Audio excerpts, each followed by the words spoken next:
మంచిర్యాల జిల్లా మందమర్రిలో మాదక ద్రవ్యాల వేటలో పోలీసులు డాగ్ స్క్వాడ్ తో తనిఖీలు చేపట్టారు. మత్తు పదార్థాల ఉత్పత్తి, తయారీ, సాగు, అమ్మకం, కొనుగోలు, రవాణా, నిల్వ చేయడం తీవ్రమైన నేరమని ఎస్ఐ రాజశేఖర్ తెలిపారు.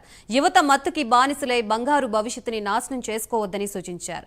మత్తు పదార్థాల తనిఖీల్లో భాగంగా శిథిలావస్థలో ఉన్న గృహాలు, సరిహద్దు ప్రాంతాల్లో చెట్ల పొదల్లో తనిఖీలు చేయడం జరిగిందని ఆయన అన్నారు.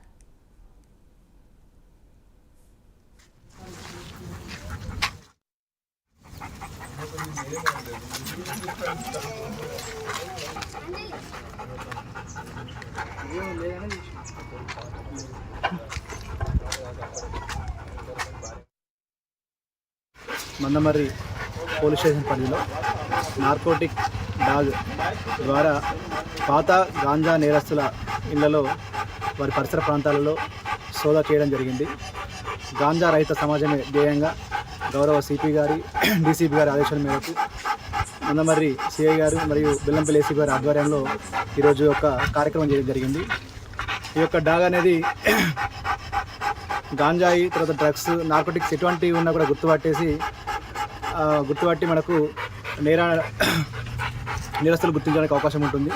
తద్వారా మనం గాంజా రహిత సమాజాన్ని సాధించడానికి అవకాశం ఉంటుంది. ఆ ఉద్దేశంతో ఈరోజు మందమర్రి పట్టణంలోని ఎస్సీ కాలనీలో సోదాలు చేయడం జరిగింది. ఇట్టి సోదాల్లో ఇప్పటివరకు అయితే ఎటువంటి లభించలేదు. కానీ ఈ సోదాలు ఇలా కొనసాగుతూ ఉంటాయి. పాత నేరస్తులపైన నిఘా ఉంటుంది. తర్వాత ఈ ద్వారా ప్రజలకు చెప్పే విషయం ఏంటంటే, ఎవరైనా గాంజా గురించి కానీ నార్కోటిక్స్ గురించి సమాచారం ఉన్నట్లయితే పోలీసులకు తెలియజేయాలి. తెలియజేసి గాంజా రహిత సమాజంలో వాళ్ళు కూడా